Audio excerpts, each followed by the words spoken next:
Hello everyone, hope you all are doing well.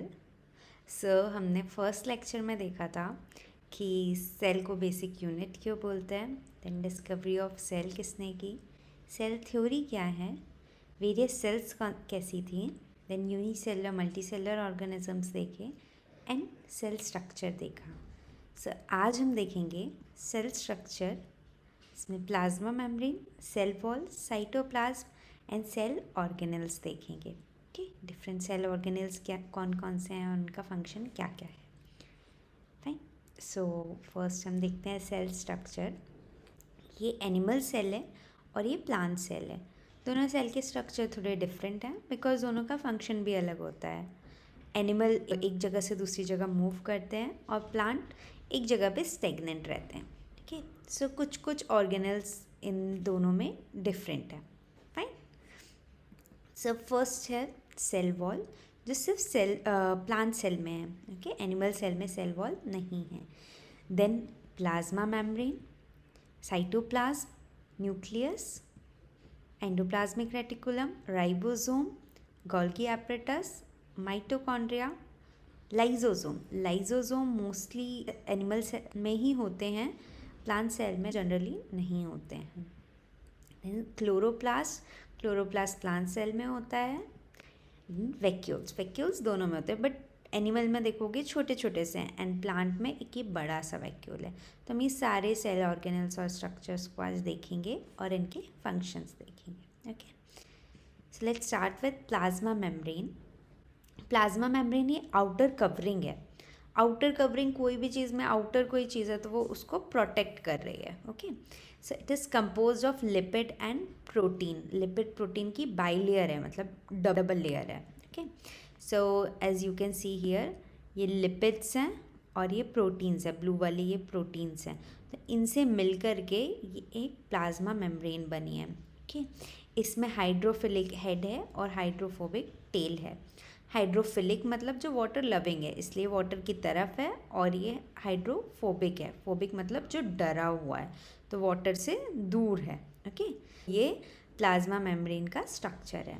Plasma membrane के functions क्या होते हैं? It is selectively permeable. तो ये हर चीज़ को अंदर नहीं आने देता, कुछ सिलेक्टेड चीज़ों को ही, कुछ सिलेक्टेड सब्सटेंस को ही अंदर आने देता है। Okay, then it protects transportation. एक सेल से दूसरे सेल में जो मॉलिक्यूल्स ट्रांसफ़र हो रहे हैं वो ट्रांसपोर्टेशन देन कम्युनिकेट करते हैं दो सेल्स के। अब हम देखेंगे कि सेल के अंदर से बाहर मूवमेंट कैसे हो रहा है मॉलिक्यूल्स का। यहाँ पे आप ये सेल कंसीडर कर लो इसको। इस सेल के अंदर कार्बन डाइऑक्साइड का अमाउंट ज़्यादा है, ज़्यादा कार्बन डाइऑक्साइड के मॉलिक्यूल्स हैं। ये जहाँ ज़्यादा है, और ये ब्लड वेसल मान लो इसको, इसमें कार्बन डाइऑक्साइड का अमाउंट कम है।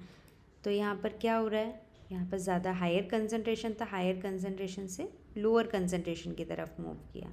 सो movement of substance from higher concentration to lower concentration is called diffusion. अब इसी का, डिफ्यूजन का ही एक स्पेशल केस आता है जिसको हम बोलते हैं ऑस्मोसिस। ऑस्मोसिस में क्या होता है? Movement of substance from higher concentration to lower concentration through selectively permeable membrane. यहाँ पर भी क्या हुआ? मॉलिक्यूल्स हायर कंसनट्रेशन था यहाँ पर, इससे लोअर कंसनट्रेशन की तरफ गए, but through selectively permeable membrane. इनको एक ऐसा पर्टिकुलर मेम्ब्रेन जो अलाउ करेगी transport from higher to lower concentration, और ये सिर्फ लिक्विड्स में होगा। ओके, सो हम इनकी डिफरेंस देख लेते हैं। जैसे diffusion movement of particles from higher concentration to lower, और ऑस्मोसिस में वाटर का मूवमेंट या किसी भी लिक्विड का मूवमेंट हायर कंसनट्रेशन से लोअर कंसनट्रेशन की तरफ होता है। Okay, through semipermeable membrane और सिलेक्टिवली परमिएबल मेम्ब्रेन। अब मीडियम डिफ्यूजन के लिए गैस, लिक्विड और सॉलिड तीनों मीडियम में होता है, बट ऑस्मोसिस सिर्फ लिक्विड मीडियम में होता है। मेम्ब्रेन रिक्वायर, डिफ्यूजन में एज सच कोई मेम्ब्रेन रिक्वायर्ड नहीं है, बट ऑस्मोसिस में सेमी परमिएबल और सिलेक्टिवली परमिएबल मेम्ब्रेन ज़रूरी होती है। ठीक है, फिर एग्जाम्पल अगर हम ले लें तो परफ्यूम, अगर आप एक रूम में हैं और आपने परफ्यूम स्प्रे किया, तो जहाँ आपने किया वहाँ पर हायर कंसनट्रेशन हो गया, बाकी पूरे रूम में लोअर कंसनट्रेशन है, तो इस पॉइंट से बाकी सारे पॉइंट में वो फैलेगा। ओके, ऑस्मोसिस के कुछ टाइप्स देखते हैं। यहाँ पर देख सकते हो ये ब्लू कलर का वाटर है, सेल है, बाहर तरफ वाटर ज़्यादा है। ओके, तो क्या हो रहा है, ये बाहर ज़्यादा है तो क्या होगा, हायर कंसंट्रेशन से लोअर कंसंट्रेशन की तरफ मूव किया, और इसके साथ ही क्या हुआ, सेल स्वेल अप हो गई।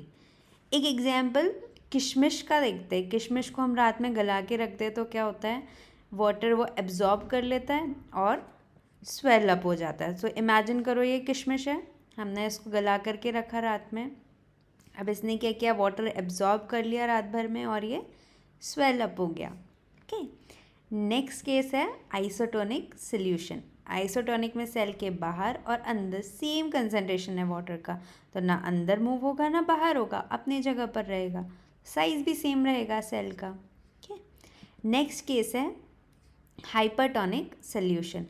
अब यहाँ आप देख सकते हो अंदर सेल के अंदर ज़्यादा वाटर है, कंसंट्रेशन ऑफ वाटर सेल के अंदर ज़्यादा है, अंदर से क्या होगा, बाहर की तरफ मूव करेगा। क्यों, हायर कंसंट्रेशन से लोअर कंसंट्रेशन में। अब क्या हो रहा है, सेल श्रिंक हो जा रहा है। किशमिश किससे बनती है, ग्रेप्स से। ग्रेप्स के अंदर ज़्यादा वाटर है और बाहर कम है, तो अब उसको हम धूप में रख देंगे तो क्या होगा, बाहर वाटर कम है तो अंदर का पानी बाहर चला जाएगा, तो ग्रेप्स क्या हो जाएंगे, श्रिंक हो जाएंगे, और श्रिंक होके क्या बन गए, किशमिश। तो दैट इज़ हाइपरटोनिक सॉल्यूशन। इसमें सेल क्या होती है, श्रिंक हो जाती है क्योंकि वाटर लूज होता है। Is it clear. अब हम देखते हैं सेल वॉल। सो सेल वॉल प्लांट सेल में होती है और फंगस में भी होती है। फंगस में काइटिन की बनी होती है और प्लांट सेल में सेल्यूलोज की बनी होती है। ये प्रोटेक्शन, मैकेनिकल सपोर्ट और रिजिडिटी प्रोवाइड करती है इसे। नेक्स्ट हम आते हैं साइटोप्लाज्म पे। ये ब्लू कलर का जो है ये साइटोप्लाज्म है। इट कंसिस्ट ऑफ साइटोसॉल, जो फ्लूइड कंपोनेंट है, जो सेल के अंदर जो भी फ्लूइड है that is cytosol. Then cell organelles होते हैं, इसी के अंदर होते हैं, जो स्पेशलाइज स्ट्रक्चर्स होते हैं ना, जो फंक्शंस परफॉर्म करते हैं। देन साइटोस्केलेटन्स होते हैं, ये साइटोस्केलेटन्स हैं यहाँ पर, ये इसको एक स्ट्रक्चर प्रोवाइड करते हैं और सपोर्ट देते हैं। साइटोप्लाज्म का फंक्शन क्या होता है, it is location for a chemical reaction. जो भी केमिकल रिएक्शंस होती हैं वो साइटोप्लाज्म में होती हैं। पर्टिकुलर शेप प्रोवाइड करता है सेल को और ऑर्गेनल्स को होल्ड करके रखता है ताकि एक दूसरे से टकरा ना जाएं ऑर्गेनल्स। ओके, नेक्स्ट हम देखते हैं nucleus. Nucleus is a brain of a cell. Brain क्या करती है, हमारी बॉडी को कंट्रोल करती है, तो सेम वे में न्यूक्लियस पूरी सेल की फंक्शनिंग का कंट्रोल करता है। न्यूक्लियस में न्यूक्लियर मेम्ब्रेन होती है। ओके, ये देख सकते हो डबल मेम्ब्रेन इसके अराउंड है, न्यूक्लियर मेम्ब्रेन होती है। क्रोमेटिन होता है, न्यूक्लियोलस होता है और न्यूक्लियोप्लाज्म होता है। सो इसमें डबल मेम्ब्रेन होती है, न्यूक्लियर मेम्ब्रेन डबल लेयर्ड होती है। ओके, देन न्यूक्लियोप्लाज्म में सेमी फ्लूइड होता है। क्रोमेटिन हमने देखा, क्रोमेटिन जो होता है ना वो जेनेटिक मटेरियल कैरी करता है।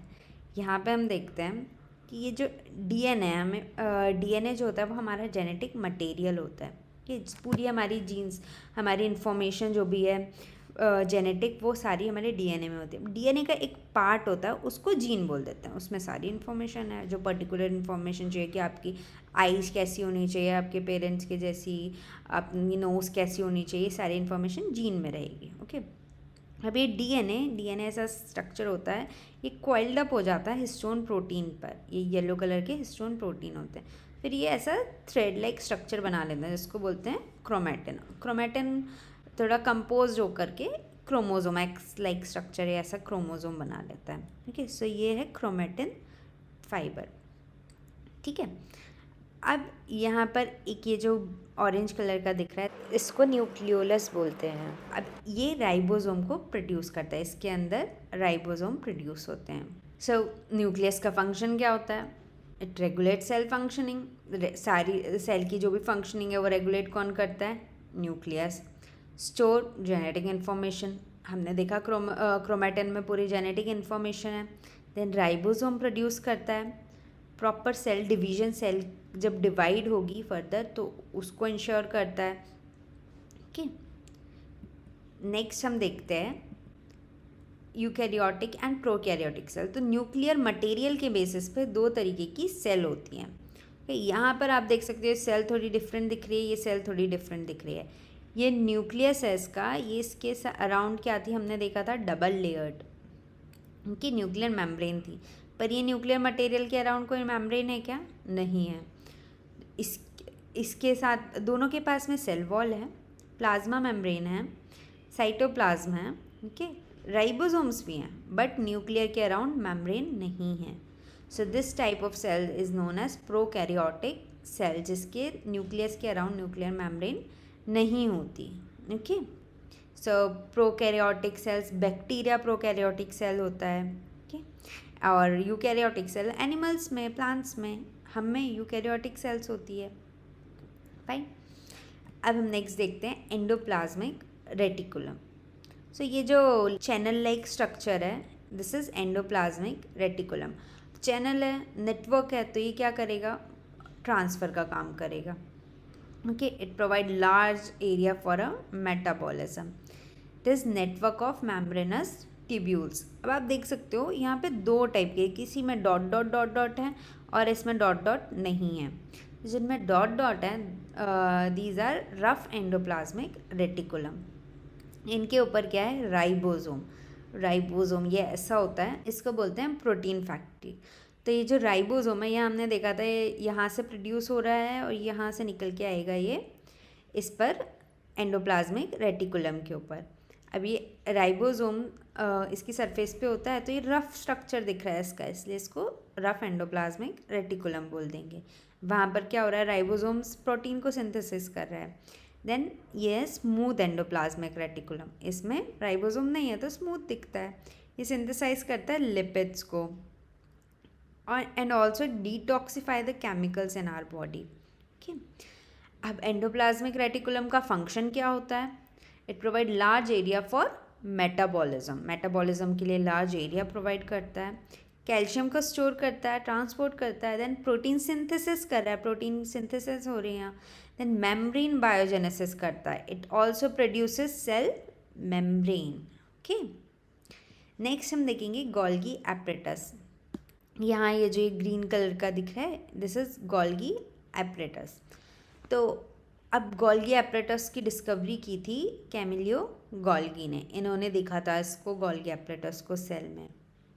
गोल्गी एपरेटस का मेन फंक्शन होता है यहाँ पर जो भी प्रोड्यूस हुआ उसको पैक करेगा, है ना। गोल्गी एपरेटस ने पैक किया, अब ये दूसरी सेल में या दूसरी जगह पर ट्रांसफ़र होने के लिए रेडी रहता है। तो it modifies protein, sort and packs the protein, then transport lipids, also produces lysosomes. It produces lysosomes. अब हम आगे देखते हैं लाइजोसोम्स क्या होते हैं। ओके, लाइजोसोम सेल ऑर्गेनल्स होते हैं।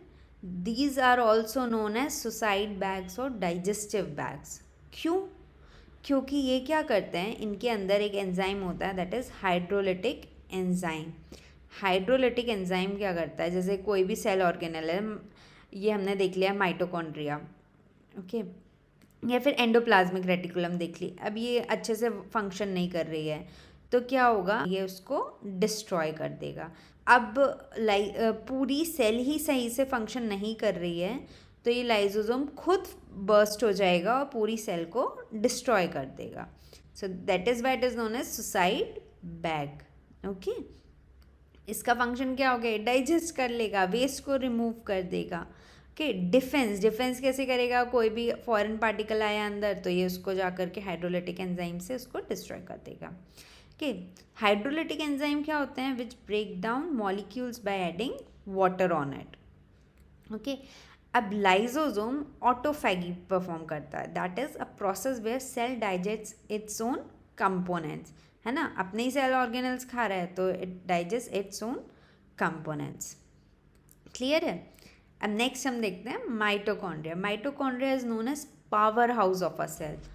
Power house of a cell क्यों भाई, जो हमारा पावर प्लांट होता है वो क्या करता है, एनर्जी प्रोड्यूस करता है। तो सेम वे में माइटोकॉन्ड्रिया एनर्जी प्रोड्यूस करता है।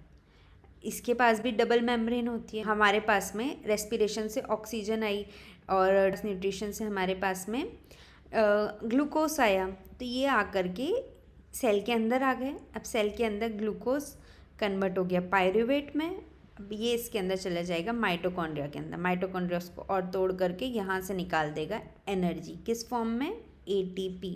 एटीपी यहाँ से निकलेगा माइटोकॉन्ड्रिया से, it produces energy in the form of ATP. Okay, mitochondria का खुद का ही डीएनए होता है जो राउंड होता है। ओके, और जो माइटोकॉन्ड्रियल डीएनए है वो हमारी बॉडी में हमारी मदर से आता है। जो न्यूक्लियस का डीएनए वो तो डिवाइड होकर आ रहा है, आधा फादर से आधा मदर से, बट माइटोकॉन्ड्रियल डीएनए पूरा का पूरा मदर से ही आता है। Okay, is it clear? अब नेक्स्ट हम देखते हैं वैक्यूल्स। वैक्यूल्स होते हैं फ्लूइड फिल्ड सैक। ये प्लांट्स में देखो ये लार्ज होते हैं और एनिमल में छोटे छोटे से होते हैं। इनका काम होता है स्टोर करना। ओके, स्टोरेज करता है ये। अब देखते हैं हम प्लास्टिड। प्लास्टिड ना प्लांट सेल में ही होता है, एनिमल सेल में नहीं होता है प्लास्टिड। तो प्लास्टिड क्या होते हैं ना, दो तरीके के होते हैं। एक तो ये डिस्क शेप के होते हैं, ठीक है, इनमें भी डबल मेम्ब्रेन होती है और इनका खुद का भी डीएनए होता है। जैसे माइटोकॉन्ड्रिया का खुद का डीएनए था, जैसे न्यूक्लियस के पास डीएनए था, से ही प्लास्टिड के पास भी खुद का डीएनए होता है। सो प्लास्टिड दो टाइप के होते हैं, क्रोमोप्लास्ट और ल्यूकोप्लास्ट। क्रोमोप्लास्ट जो कलर देते हैं, कैसे, इनमें पिगमेंट्स होता है। ल्यूकोप्लास्ट ये कलरलेस होते हैं। तो chromoplast, chloroplast, carotene chromoplast, xanthophyll. Okay, ऐसे ही ल्यूकोप्लास्ट क्या स्टोर करता है उसके बेसिस पे डिफरेंट टाइप के होते हैं, और क्रोमोप्लास्ट कौन सा कलर प्रोवाइड करते हैं ये उसके बेसिस पे डिफरेंट टाइप के होते हैं। तो हम देखते हैं जो प्लास्टिड्स होते हैं ये सिंथेसाइज करते हैं, स्टोर करते हैं, इनका फंक्शन ही होता है सिंथेसिस एंड स्टोरेज। अब क्लोरोप्लास्ट है, क्लोरोप्लास्ट ग्रीन पिगमेंट होता है। ओके, ग्रीन कलर का होता है क्लोरोप्लास्ट। क्लोरोफिल से आता है इसमें ग्रीन पिगमेंट, जो क्या करता है, फोटोसिंथेसिस। तो इसलिए ये किस में होता है, प्लांट्स में। एनिमल्स में ये नहीं होता क्योंकि एनिमल फोटोसिंथेसिस ही नहीं करते। अब हमने कैरेट खाई है, कैरेट किस कलर की होती है, ऑरेंज। तो उसका कलर कैसे आता है, कैरोटीन क्रोमोप्लास्ट से। ऐसे ही जो येलो कलर होता है वो आता है ज़ेंथोफिल क्रोमोप्लास्ट से। प्लास्ट में आता है अमाइलोप्लास्ट जो स्टार को स्टोर करता है। एलायोप्लास्ट ये फैट और ऑयल्स को स्टोर करता है। प्रोटीनोप्लास्ट मतलब प्रोटीन को स्टोर करता है ये। Is it clear? I guess यहाँ तक आप लोगों को क्लियर होगा। तो अब हम देखते हैं हमने आज क्या क्या पढ़ा। ओके, तो आज हमने देखा सेल स्ट्रक्चर। सेल स्ट्रक्चर में हमने देखा था plasma membrane, cytoplasm and cell organelles. Then अब प्लाज्मा मेम्ब्रेन सेलेक्टिवली परमेएबल होती है, प्रोटेक्शन प्रोवाइड करती है। लिपिड प्रोटीन बाइलेयर होती है, लिपिड और प्रोटीन से बनी होती है। इसमें डिफ्यूजन होता है। डिफ्यूजन क्या होता है, हायर कंसनट्रेशन से लोअर कंसनट्रेशन की तरफ मूवमेंट मॉलिक्यूल्स का। ओके, और ऑस्मोसिस क्या होता है, movement of molecules from higher concentration to lower concentration through semi permeable membrane. ये किस में होता है, लिक्विड्स में। नेक्स्ट हमने देखा सेल वॉल। सेल वॉल क्या करती है, प्रोटेक्शन देती है। कि ये किस में होती है, प्लांट्स में होती है ना। प्लांट्स में सेल्यूलोज की बनी होती है, फंगाई में काइटिन की बनी होती है। इसके बाद हमने देखा था साइटोप्लाज्म। साइटोप्लाज्म लोकेशन प्रोवाइड करता है for chemical reaction. Then it also provide support and shape, और ऑर्गेनल्स को एक जगह पर रखता है, to hold organelles in place. Next हमने देखे थे cell organelles. Cell organelles specialize structures होते हैं। ठीक, इसमें हमने फर्स्ट देखा था न्यूक्लियस। न्यूक्लियस में न्यूक्लियर मेम्ब्रेन होती है, इसको क्या बोलते हैं, ब्रेन ऑफ द सेल। ये क्या करता है, पूरी सेल की फंक्शनिंग को कंट्रोल करता है। कि इसमें सेल मेम्ब्रेन होती है, न्यूक्लियोप्लाज्म होता है, क्रोमेटिन होता है। It regulates cell functions, okay, store genetic information and produces ribosomes. Then endoplasmic reticulum देखा था हमने, जो ये चैनल लाइक स्ट्रक्चर नेटवर्क था पूरे उसमें सेल में, that is endoplasmic reticulum. So it provide large area for metabolism, transport करता है, प्रोटीन सिंथेसिस करता है। कैसे, इसके अंदर राइबोसोम होता है, तो राइबोसोम प्रोटीन सिंथेसिस में हेल्प करता है। Then membrane biogenesis, it produces membrane. Cell membrane कौन प्रोड्यूस करता है, endoplasmic reticulum.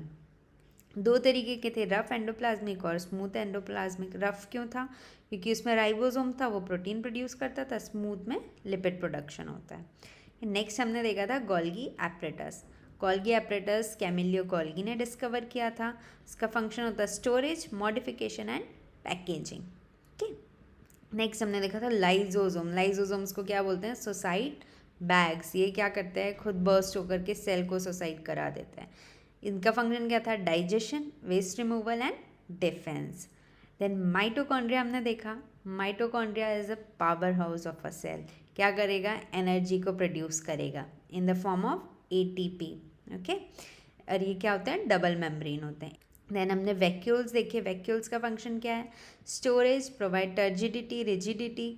Then plant cell में इट ऑक्यूपाइज 50 to 90%। ये देखो कितना बड़ा होता है ना प्लांट सेल में, और एनिमल सेल में छोटे छोटे वैक्यूल्स होते हैं। प्लांट सेल में एक वैक्यूल होगा पर बड़ा होगा, एनिमल सेल में छोटे छोटे वैक्यूल्स होंगे।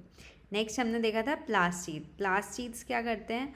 कलर प्रोवाइड करते हैं। दो तरीके के प्लास्टिड होते हैं, chromoplast and leucoplast. Dish shape होता है, डबल मेम्ब्रेन होते हैं। क्रोमोप्लास्ट कलर्ड होता है। उसमें क्या क्या होता है? क्लोरोप्लास्ट जो ग्रीन कलर का है, कैरोटीन क्रोमोप्लास्ट जो ऑरेंज कलर का है, जेंथोफिल क्लोरोप्लास्ट जो येलो कलर का है, देन ल्यूकोप्लास्ट। ल्यूकोप्लास्ट क्या करते हैं? स्टोर करते हैं स्टार्च, प्रोटीन एंड लिपिड्स को, और ये कलरलेस होते हैं। आई गेस आपको यहाँ तक क्लियर होगा। तो आपको जो भी डाउट है आप नीचे कमेंट करें, और कोई चैप्टर और कोई टॉपिक आप जो नेक्स्ट पढ़ना चाहते हैं कमेंटेड बिलो। तो यहाँ पर हमारा चैप्टर ख़त्म हुआ, that is fundamental unit of life. Okay, thank you and have a nice day.